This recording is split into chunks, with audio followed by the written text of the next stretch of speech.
Hey guys, Ivan here, and in today's video we got a couple of really interesting bodybuilding updates. Before we get to them, I want to ask you guys for a quick favor, real quick. If you could pause this video right now and go to your Instagram and follow me over there. Just type Ivan Bodybuilding _coaching. I haven't been active on Instagram at all. I just used it to get in contact with my clients. But recently, I started posting some videos of myself training, some stories of what is happening in my life, some physique updates as well. And I'm not going to bother you too much. I'm going to be jumping out of the toilet. It's basically going to be a post every couple of days, a story a day maybe. It's not going to be super passive as Sam Sulek's Instagram, for example, but I'm not going to bother you too much neither. So if you guys want to do me a favor, go over there. I want to try and build up the Instagram as well, because it seems like people are enjoying it as well. I even got Eric Janicki and Chris Cormier to argue about my form of training. So if you want to chime in as well, you can tell me your thoughts on that, guys. So once again, if you want to do me a favor, go to your IG, follow me on Instagram. Anyways, today, guys, what we got, the first thing we're going to talk about is gonna be about Andrew Jacked and his training, actually. Alright, so recently we talked about Samson Dauda's training, and basically what I said is that it was very light and that the form wasn't really perfect, but that it got the job done, and there is absolutely no need for Samson to hire a trainer or to start training heavy duty with Dorian Yates, nothing like that, because it worked perfectly well for Samson. He preserved his body, had no injuries, everything worked so well up until this point. It was just interesting to see that the biggest bodybuilder in the world is training that way.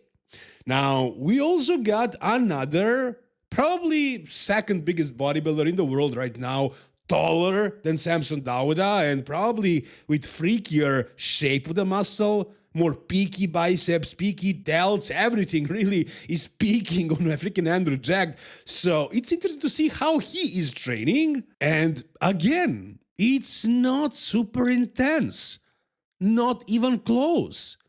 Look at this. Is this close to failure?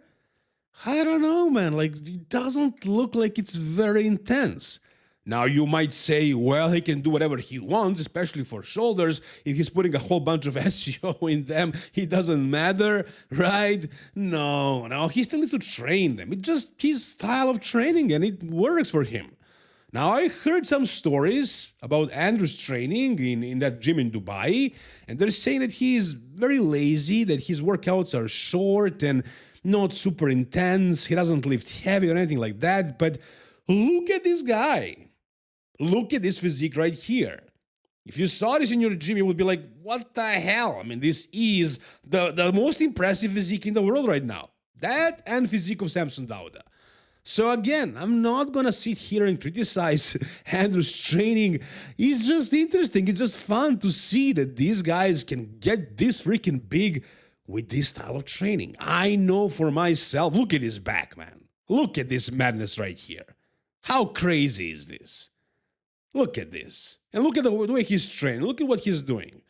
What the hell? He's just pumping up. Like, this is the way I train when I'm pumping up backstage for the stage. So I know for myself, if I trained like this, I would not progress. I wouldn't gain 1 kilo of muscle in my whole life. So I know this does not apply to an average person, to average or below average genetics. If you are like Andrew Jacked with these freaking insane genetics, you can probably do whatever you want. As long as there's some blood moving around, there is some muscle, some tension on the muscle, and you just lift some weights, you eat a lot, you take some gear, take some SEO, you're gonna look like the best bodybuilder in the world pretty much. So I don't think training is that important on that level. At least that's what I'm seeing right here. Again, guys, please do not get offended. I am not saying these guys don't know how to train or anything like that. It's obviously working for them. Why would they torture their bodies and their joints and everything, their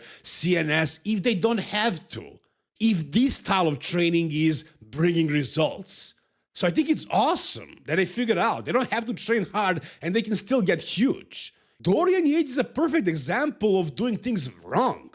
So he got to a certain point with his style of training. Could have he gotten to that point without the heavy duty training if he trained like, I don't know, Jay Cutler or Egan Grimes or Andrew Jade or Samson Dauda? Could have he still been as big as he was? Maybe. Maybe, we'll never know. But one thing is for sure, and he talked about this himself as well. If he actually stopped training that way at the end of his career, the last couple of years, he probably would have maintained the same physique. He just wouldn't get so injured so many times. So what these guys are doing is definitely working for them. Maybe they trained more intensely before, and now they can afford to train like this and to hold the muscle. Maybe they always trained like this, but it worked for them. I don't know. But I can see that they are not training hard at all, and this seems to be working really well for them. Whatever you guys think about the Andrew Jack style of training, tell me down below in the comment section.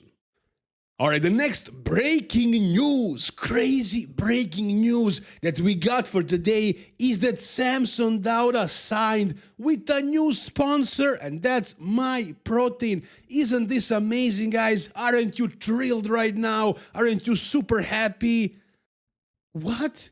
Who the hell even cares about that? Well, apparently people do. Based on what I'm seeing on social media, people actually are curious about this. Maybe especially because he was sponsored by the Hostile for like 5 years, and he worked with Fuad, who is a public personality, and now Samson got a new sponsor. So another supplement brand is gonna send him their products, and he's gonna promote them, and that's it. Nothing changes in the world. And get ready for even strengthened yapping now for the next couple of minutes, because I have to say something about this, and I don't know how to make this interesting, honestly, but let me try. I mean, as you can see, Samson is sponsored by My Protein. It's a huge company, one of the biggest supplement brands out there. What is interesting about this company is that it has everything.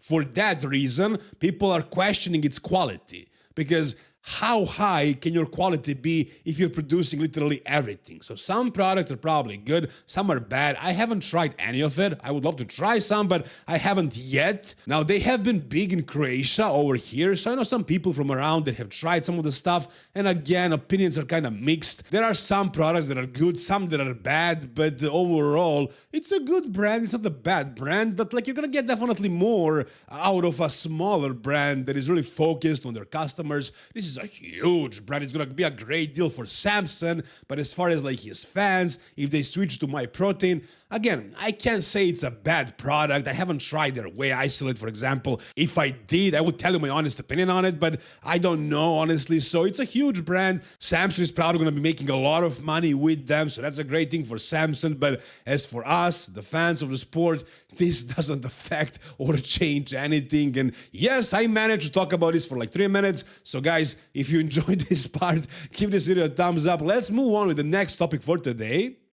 And that's basically that the IFBB has banned the promoter of the Masters Olympia, and I believe Japan Pro as well, after the whole fiasco, the whole scandal that happened last year when they refused to pay the athletes. Phil Klahar spoke about this on Muscle Discord. They were very vocal about it. And eventually, Jake Wood ended up paying that out of his own pocket. But what happened with this guy? Did he pay Jake back or whatever? I have no idea. I don't know what caused this issue, but apparently IFBB decided to ban him from the league, which I think is a great move, because obviously something shady happened, and if the athletes are not being paid for competing, then something needs to be done. Somebody needs to be punished, and they actually did something about this. This really makes IFBB look good, professional, not super corrupted. So it's awesome to see this, and I mean, I don't know, maybe this guy didn't deserve to get banned. I'm not exactly sure what is the reason, but I'm assuming it's that. It's gotta be that, and maybe he did this, maybe this happened because of some other external issue. I have no idea. I'm not saying that he tried to steal money and not pay the athletes. I don't know, but that was a scandal back then, and I'm assuming that that's why he got banned, so something was done. That's always a great thing. And the last thing we got is actually some sad news. So Arlindo Anomalia, if that's how you pronounce his last name, passed away. And you might be wondering who the hell that is. Well, it's the Synthol Freak guy, the biggest Synthol Freak guy out there. You must remember all the Louis Marco videos from back in the day he made about this guy. He was very popular. Why did he pass away? I don't know, guys. I don't know if it's a complication with his arms that he injected with a whole bunch of who knows what, or is it just something other than that? I don't know. He wasn't very young neither, but yeah, he unfortunately passed away. So I wanted to say rest in peace, Arlindo Anomalia. And that's gonna do it for today's video, guys. Before we wrap it up, I wanna show you something also really cool. Check this out, guys. I freaking love even bodybuilding. Yeah. Like, I don't know if he is incredibly funny or intentionally funny.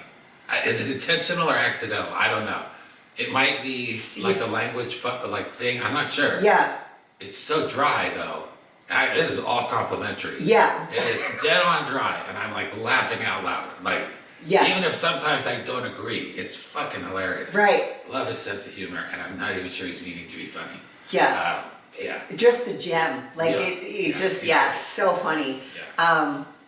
And like he takes it seriously, like you can tell he really like gets the information and everything. Yeah. But then how he delivers it, it's just so unique and it's entertaining. All right, that's Missy Truscott, 3 times Miss Olympia, that is a huge fan of this channel. This was so awesome to hear, her and her husband as well. It's always cool to hear that these top names are actually watching this channel and supporting me. Really, really awesome. And as for her husband saying that he doesn't know if I'm being funny on purpose, I'm not gonna say anything. Who knows? Maybe just the accent or whatever.